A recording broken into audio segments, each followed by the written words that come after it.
Hey guys, this is a Canon Pixma MG5420, and I just wanted to show you how to remove a print head from here.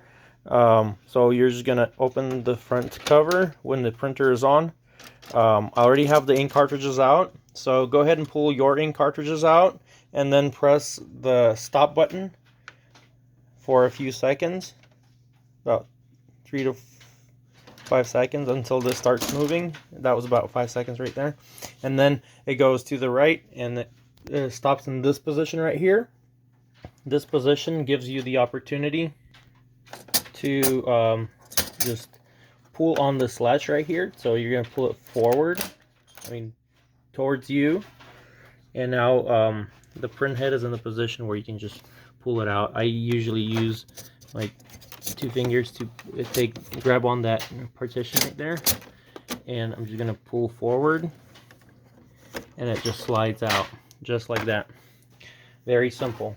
When you're putting it back in after you've cleaned it or whatever you pulled it out for or replaced it, you're gonna put a new one in here. So you're just gonna lay it like this here. There's grooves on both sides, and you can see these here on the print head, the tabs there. So you're just gonna put it like so, and it just falls back there, and you're gonna push this in and close the cover. Make sure you close this cover too, and you're gonna wait a few minutes, a few seconds, and you should be good to go. Thank you guys for watching. Please like this video, subscribe to our channel, and have a wonderful day.